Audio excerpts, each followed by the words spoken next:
to my vlog. Welcome po. So I see you soon tomorrow. This is my vlog is for you guys. So I hope you enjoy it. And since I'm going to, this is my poultry farm. Dili ako na farm guys. So I hope enjoy my videos. So for the first time in my life na nag-vlog ko guys. So ready na ba mo mag-vlog ko guys? Para sa kapag-dili ko ready akong ano guys, akong view kay pangit kayo. Pero try lang. So ako ipakita nyo ng mga views ka videos like chicken. So patanong na ko sa inyo kung karon kung ano sila man gamay sa sila guys. So abangan ang part 2 sa Garden Campos. So napapag part 2 guys. So ipakita na ko yung makuhon kung ano sila mag-vlog ko. So let's go! Let's go!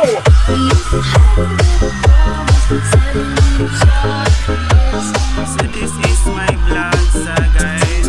So ipakita na ko sa inyo kung sa akong trabaho dito sa poultry farm. So muli sila guys. So gagawin pa sila no. So muli ko akong first episode sa akong vlog.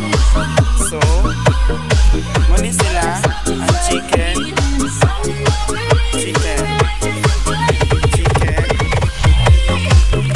So kanisa guys, muli ibalik ang alupuli para maingit siya.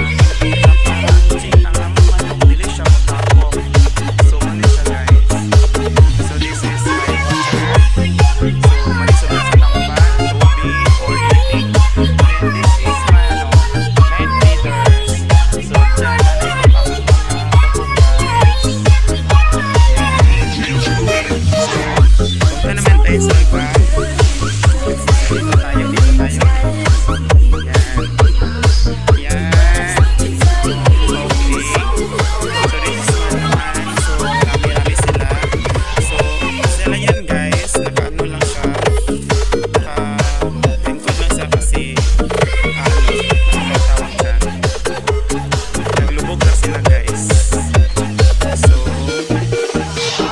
see you tomorrow. So napoy part 2 guys. So abangan na yung part 2. So patanaw mo kung ano sa sila mag-vlog ko. This is my partner. Kauban sa mga group. Kauban sa mga trabaho guys. This is Julie. This is Jason. So thank you so much for my supportive friends. So hindi mo trabaho dito sa poultry guys. So dinikid sa yun. Kita na po akong part 2. Sa kanang mandagko na sila. So abangan lang guys. Kay saan man gagmay pa man sila. This one day lang guys. One day pa sila karon. So dili pa sila kagaano kalaki. Yan guys. So pananginan nagipakita naman ako sa inyo ano kung na siya. Yan. So abangan ang part 2. So labas. Yan. Sayaw na, kasama si DJ